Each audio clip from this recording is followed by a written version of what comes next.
አቶ መስፍን እርግብን ቆይ አንቺ ማነሽ ምንድነሽ ብሎ አስፈጠጣት። ሀናና ወይዘሮ ሜላት ተጣሉ። ወይዘሮ ሜላት እናቴን የመረዝሻት አንቺ ነሽ፣ የበላችውን ምግብ የሰራሽው አንቺ ነሽ ስትል ሀናን ተናገረቻት። ሀና በጣም ደንግጣለች። እርግብ መድኃኒቱን የገዛችበት ብልቃጥ የት እንዳደረገችው ጠፋት። እቃውንም ምናሴ አግኝቶት አስቀምጦታል። ሰላም ሰላም፣ ጤና ይስጥልኝ ውድና የተከበራችሁ ውድ የቻናሌ ቤተሰቦች እንኳን ደህና መጣችሁ። ላይክ እና ሰብስክራይብ ለምታደርጉ ከልብ አመሰግናለሁ። አሁንም ላይክ እና ሰብስክራይብ እያደረጋችሁ አበረታቱኝ። ኖላዊ ድራማ ክፍል 77። እማማ አስቴር በጠና ታመው ሆስፒታል እንደገቡ ሁላችንም እናውቃለን።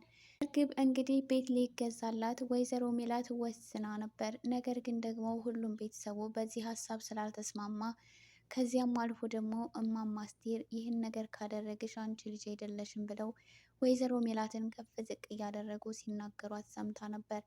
እርግብም ይህንን ተመልክታ ለእኔ ስኬት እንቅፋት እየሆኑብኝ ነው ብላ እማማ አስቴርን ለመግደል ወስና ነበር። ነገር ግን አሁን ላይ ያደረገችው ሙከራ በጣም አስከፊ ነገር ቢሆንም ነገር ግን እማማ አስቴር አሁን በጥሩ ሁኔታ ላይ ይገኛሉ። ይህ ነገር ግን ሀናን ወይዘሮ ሜላት ላይ ድጋሚ እንድትጠራጠርና ከወይዘሮ ሜላት ጋር ያላት ግንኙነት እንዲሻክር አድርጓል። ምክንያቱም ምግቡን ከመመገባቸው በፊት እየሰራችው ሀና ነበረች እና እማማ አስቴርም ደግሞ በሕክምና ውጤት ያልሆነ መድኃኒት እንደተጠቀሙ ሲነገራቸው ምግቡን የሰራችው ሀና ናት ሲባል ወይዘሮ ሜላት ደግሞ ሀና ላይ ጮኸችባት። ሀና ምንም የምታውቀው ነገር የለም። ይህን ነገር ስትሰማ ግን በጣም ደንግጣለች።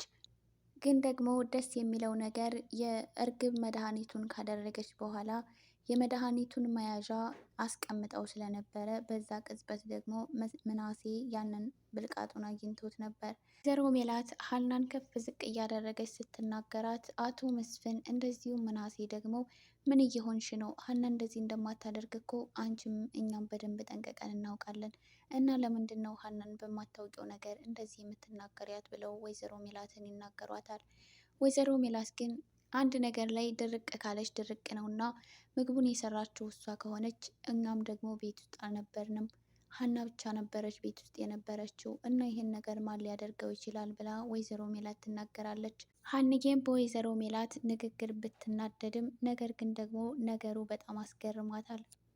ምናሴ አቶ መስፍን እንደዚሁም ደግሞ ሰላምን ቢሆኑ እርግብ ላይ ጥሩ አመለካከት ስለሌላቸው ሀና ይህን ነገር እንደማታደርገውና እርግብ ደግሞ ቤት ሊገዛላት እንደሆነና ይሄ ነገር እንዳይደረግ ደግሞ እማማ አስቴር እየከለከሉ እንደነበረ እና ይህን ነገር እማማ አስቴርን ለመግደል ሙከራ ያደረገችው እርግብ እንደሆነች አቶ መስፍንም በደንብ እርግጠኛ ነው። ምናሴ የመድኃኒቱን እቃ ቢያገኘውም ነገር ግን ማን ሊያደርገው ይችላል የሚለው ነገር ምንም አልገባውም።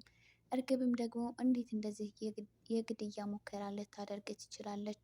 እንደዚህ በጣም ጨካኝ ናት ማለት ነው። ይህንን መቼም በፍጹም ልታደርገው አትችልም ብሎ ምናሴ ራሱ በጣም ግራ ተጋብቶ ነበረ።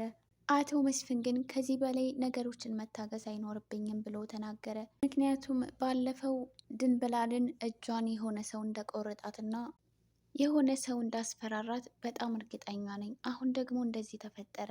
ቆይ ቤተሰቤ ላይ ምንድን ነው እየተካሄደ ያለው ብለው አቶ መስፍን በጣም ተናዷል። ይህንን ነገርም ደግሞ ሀና በደንብ እንዳላደረገችው በደንብ እርግጠኛ ነው። አሁን ትዕግስቴ ሁሉ አልቋል ብሎ ወይዘሮ ባዩሽን እንደጠረጠራትና እንዳስፈራራትም ግልጽ ነው። አሁንም ደግሞ የእርግብ የወይዘሮ ባዩሽ ተልእኮ እንደሆነች በጣም እርግጠኛ ነው አቶ መስፍን። ከዚህ በላይ እኔ አንድ ቀን ባደርኩ ቁጥር ቤተሰብ ላይ ትልቅ ችግር እየተፈጠረ ነው። ስለዚህ ከዚህ በኋላ መታገስ የለብኝም ብሎ ወይዘሮ ባዩሽን አግኝቶ ማናገር እንዳለበት ይወስናል። እርግብንም ደግሞ አንገቷን ንቅ አድርጎ ይዞ ቆይ አንቺ ማንሽ? እዚህ ቤትስ ደግሞ ያመጣሽ ማን ነው? በደንብ አንቺ ልጄ እንዳልሆንሽ በጣም እርግጠኛ ነኝ። በጣም ብዙ ነገሮችንም አውቄያለሁኝ። ልትዋሽኝ እንዳትሞክሪ። ቆይ አንቺ ማንሽ? ብሎ እርግብን ያዛት። ቤቱ ትልቅ ብጥብጥ ውስጥ ገባ። ወይዘሮ ሜላትም ደግሞ ልጄን ምን አድርጌ ነው የምትላት ብላ ከአቶ መስፍን ጋር ተጣሉ። እርግብን ማስመሰሏን ቀጠለች እያለቀሰች። እኔም እኮ እዚህ ቤት አልቆይም ስልሽ እናቴ፣ እኔ አንቺን ብዬ ነበር እዚህ ቤት የቆየሁት። ነገር ግን ቀን በቀን የሚፈጠረውን ተመልከቼ፣ እኔ ከዚህ በኋላ እዚህ ቤት የመቆየት ፍላጎት የለኝም ትላለች። አቶ መስፍንና ወይዘሮ ሜላት በከባዱ ተጣሉ።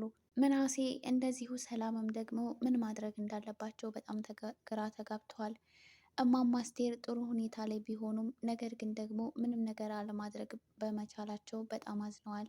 እማማ አስቴር አሁን ታማውም ተኝተው ተጎናቸው እንድትሆን የሚፈልጉት ሀናን ነው።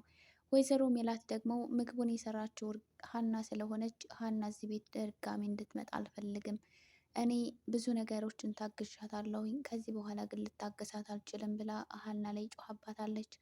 እማማ አስቴርም ደግሞ ሀናን ማንም ሰው እንዲናገርባቸው አይፈልጉም። እርግብም አሁን ላይ የምታደርገው ነገር ምንም ይሁን ምንም ግድ አይሰጣትም። በኋላ ይዞባት የሚመጣውንም መዘዝ ቆም ብላ ማሰብ አልቻለችም። አሁን ላይ እርግብ ትኩረቷ አንድና አንድ ቤቱ ላይ ብቻ ነው። ቤቱ በሱማ ተገዝቶላት ያንን ቤት ሸጣ ከሀገር መውጣት ብቻ ነው እቅዷ። ከበፊቱም ቢሆን ከነሱ ቤት የምታገኘውን ገንዘብ ተቀብላ ከሀገር መውጣት ቢሆን ፍላጎቷም፣ አሁን ላይ ግን ደግሞ ከተምቾ ጋር ከተገናኙ ወዲህ የሀገር መውጣቱ በጣም ፍላጎቷ ጨምሯል። ምክንያቱም ተምቾ ከውጭ እንደመጣ ስለሆነ የምታስበው አሁንም ሲመለስ እኔን ይዞኝ ይሄዳል የሚል